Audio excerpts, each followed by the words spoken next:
Assalamualaikum warahmatullahi wabarakatuh. Allahumma sholli ala sayyidina Muhammad wa ala alihi wasallam. Oke, sebelum saya bercerita tentang pengalaman saya di dunia jual beli mobil bekas, buat teman-teman yang nonton video ini jangan lupa like, comment, share, and subscribe ya, agar channel ini jauh lebih berkembang lagi untuk kemudian harinya dan bisa memberikan informasi-informasi yang bermanfaat tentunya. Oke, langsung aja. Jadi ceritanya waktu itu saya sedang berada di kampung ya, berada di kampung. Jadi waktu itu sekitaran jam 7 malam ada orang yang WhatsApp saya gitu. Menanyakan bukan menanyakan. Jadi menawarkan mobilnya, yaitu CR-V tahun 2012 warna merah marun. Dia pun memberikan foto-fotonya berikut, STNK-nya lengkap deh semuanya. Lalu waktu itu saya tanya, Bapak pemilik asli atau gimana? Iya, saya pemilik asli. Oke, terus saya tanya lagi, Pak, Bapak mau menawarkan mobil harga berapa? Waktu itu dia menawarkan harga 175. Enggak 175. Waktu itu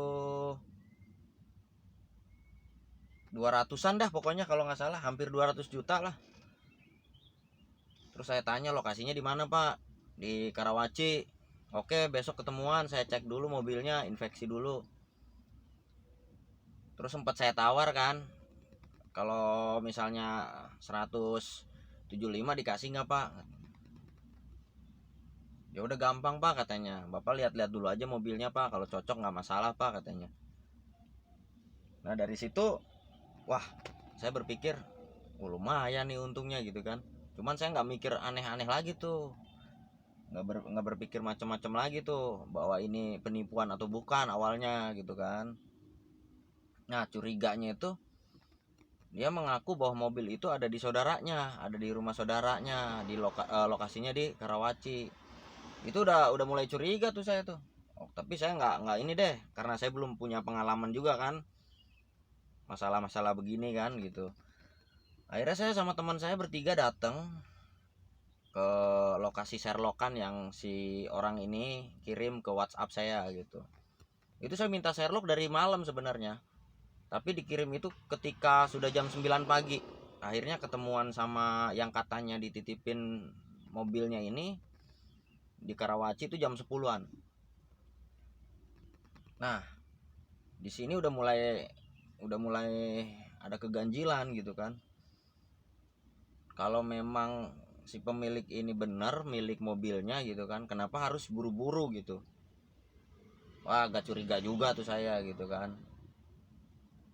Akhirnya cek inspeksi sekitar 15 menit mobilnya dari dalam sampai luar, sampai teman saya pun test drive mobilnya dan deal ternyata. Nah terus teman saya bilang, coba dinego lagi bisa nggak? Mana tahu dikasih gitu kan. Akhirnya saya ngomong lagi tuh. Nah yang katanya saudaranya ini yang megang mobil ini itu juga apa mengarahkan saya untuk transaksinya dengan si orang ini yang WhatsApp saya gitu. Cuman keganjilannya gini, dia waktu itu mengaku bernama Oki ke saya, tapi kenapa ke orang yang dititipin mobil ini, mobil CR-V ini yang katanya saudaranya, kenapa ngomongnya Pak Haji gitu kan. Terus sempat saya curiga tuh, ini Pak Haji siapa, Pak? Iya Mas, itu saya, katanya Haji Oki gitunya. Hah, Haji Oki? Wah, makin curiga juga tuh kan. Terus saya nego lagi, kalau di 155 dikasih nggak nih, Pak? Jangan segitulah, kata si penipu tuh, si orang yang WhatsApp saya. Ya udah, terus berapa, Pak? Ya udah gini aja deh Mas Hendra, katanya 165 aja dah. Ya udah dah, deal. Mana kirim, Pak, nomor rekeningnya? Dikirim ternyata nama istrinya tuh. namanya Salmiah, nama rekening BCA-nya. Nah, terus saya tanya lagi, Pak, kenapa nggak ada rekening nama Bapak yang nama Oki ini?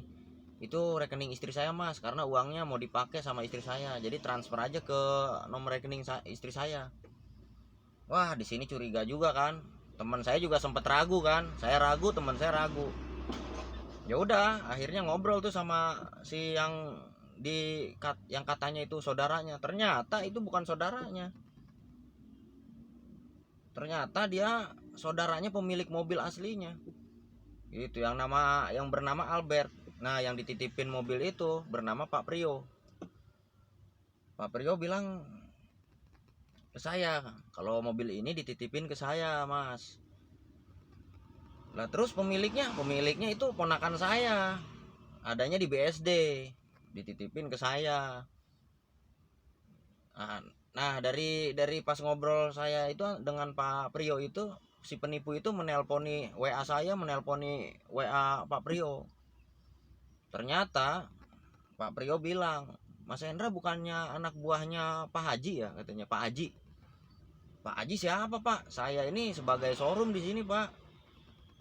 Nah, ini yang mengaku pemilik mobil ini namanya Oki, Pak. Oh, bukan Oki, katanya. Wah, benar. Berarti ini penipu. Untung belum kita transfer, Pak. Gitu kan. Emang Pak Prio nawarin mobil ini berapa? Saya menawarkan harga 225. Ini deal sama saya 165 loh, Pak. Waduh, jauh banget katanya. 225 pun, Pak, paling nego-nego 10 lah kita kasih katanya. Jadi 215 kan. 200, ya 15. Kalau harga segitu mah, Pak, kita nggak ngelepas. Oh, berarti ini penipu, Pak. Nah, yang WA Pak Prio juga itu penipu berarti, dengan orang yang sama atau mungkin sindikat. 2 orang bermain di situ. Namanya modus segitiga ya, buat teman-teman yang belum tahu nih. Itu namanya modus segitiga. Jadi antara si pemilik mobil dan si calon pembeli itu dikelabui oleh satu orang ini. Makanya dinamakan skema segitiga penipuannya. Jadi si penipu ini mencoba mengaku pemilik mobil tersebut kepada si calon pembeli. Lalu dia mengaku calon pembeli kepada si pemilik mobil aslinya. Nah, ini teman-teman yang diadu nih, gitu. Karena yang bakal dirugiin siapa? Ya calon pembeli, gitu. Karena calon pembeli tiba-tiba percaya transfer. Karena sih kan penipu ini kan bilang ke si pemilik mobil begini, Pak, Bapak jangan bilang itu sebagai pemilik mobil ya, Pak ya. Bilang aja saudara saya, Pak. Saya nggak enak sama saudara sama ini buat bagi komisinya. Nah, di sini udah mulai keganjilan gitu. Jadi buat teman-teman ya harus lebih hati-hati lagi dalam membeli apapun gitu kan, baik baik COD ataupun secara digital gitu, secara online. Itu harus, apalagi kalau beli mobil sebenarnya harus ketemu langsung oleh pemilik aslinya. Caranya mudah, kalau dia mengaku orang pertama, dia harus bisa nunjukin KTP, STNK sama BPKB mobil. Kita sinkronin, kalau memang benar nama dia berarti benar.